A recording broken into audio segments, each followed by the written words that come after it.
Welcome back. Most opposition parties have welcomed the DA's motion for a parliamentary ad hoc committee to investigate the Phala Phala farm theft. The motion was debated in the National Assembly during a mini plenary session today. The DA's motion says the ad hoc committee will not only look at President Cyril Ramaphosa's involvement, but also at the role of state institutions, the role that they played in allegedly covering up the scandal. DA Chief Whip Sibiwe Kgarube says it's important for Parliament to hold all state institutions and entities involved accountable. Kgarube appealed to all MPs not to turn a blind eye. Well, Professor Calland has thanked the Good Party that nominated him. To discuss, we're joined by the party's Secretary-General, Brett Herron. Mr. Herron, thank you for being with us. Are you, as the Good Party, disappointed? I think we are disappointed that the Speaker succumbed to the pressure and to the social media noise, whilst acknowledging that there's no objective basis for imputing bias on the part of Professor Calland. So the Speaker has acknowledged that there's no factual basis for any claim that Professor Calland would be biased and unable to participate in the panel with an open mind and applying his experience and knowledge. It is unfortunate that she succumbed to the pressure, but we respect that it is perhaps in the interest of the process being without controversy that the Speaker and Professor Calland have agreed that he won't serve. The DA criticised his appointment, saying he might be biased because he's written favourably about the president. I agree with your party. We've spoken to Professor Calland many times. I think he's spoken favourably and disfavourably as well. Do you stand by your view, therefore, that you reject any claim of bias? He could have done the job very fairly. Absolutely. I think he could have done the job very, very fairly, and I think it's it's unfortunate and a huge loss to the process that he's not part of it, given his professional work and his academic work at UCT, and in particular his involvement in strengthening South Africa's democratic institutions. Heading the Governance and Rights Unit at UCT's Public Law Department for over 10 years, focusing on strengthening South Africa's democratic institutions. So he would have brought both his legal training and experience, as well as his special interest in governance and strengthening our democracy. Professor Calland says, I have accepted the view of the Speaker, basically that he should not avail himself anymore. So it comes from the Speaker.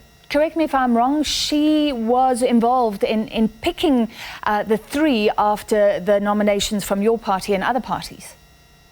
That's correct. The Speaker invited all political parties to nominate suitably qualified South Africans.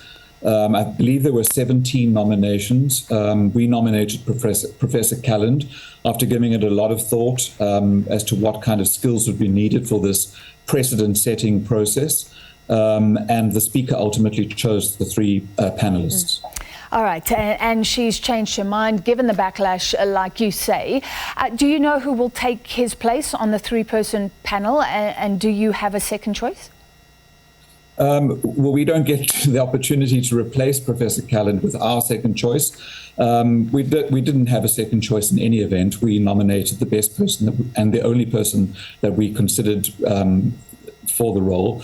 But I believe she's announced that Advocate Sello will be replacing Professor Calland on the panel, and we wish the panel well with this really difficult task that requires the kind of experience that I think Professor Calland would have added value to. This panel now decides if there is a prima facie or if there seems to be a case for the impeachment of the president. It only makes a recommendation, and then I understand Parliament votes whether or not there should be a fully fledged investigation after that. What are your expectations about how this will all pan out? Well, I have no expectations because, like most South Africans, what we have are allegations, and we yet to see all the evidence to support the allegations. The panel will assess whether there is evidence to make out a prima facie case, and a prima facie case is a case that requires an answer. If there is evidence to support the allegations, I assume that the National Assembly will then proceed to the next stage in the process, which will be to establish a impeachment committee similar to the committee that we're currently engaged with or engaged in for the public protector and the examination of whether she's fit to hold office. So I imagine that the next stage in the process, if there is prima facie evidence, will be the establishment of a committee to conduct an investigation and then make a final recommendation. The bar is so high. Ultimately, 2/3 of MPs have to vote to impeach. So that would basically be impossible. Do you think the process itself is still worth it? Well, the process is a constitutional process, and I think it's important that, given the seriousness of the allegations, that this process is pursued, because I mean the allegations are serious, and if there is evidence of wrongdoing, then it could amount to misconduct as contemplated when Section 89 of our Constitution was drafted. So yes, the process is worth pursuing, but we'll have to see whether there's evidence to support the allegations. All right, Good Party Secretary General Brett Herron, thank you very much.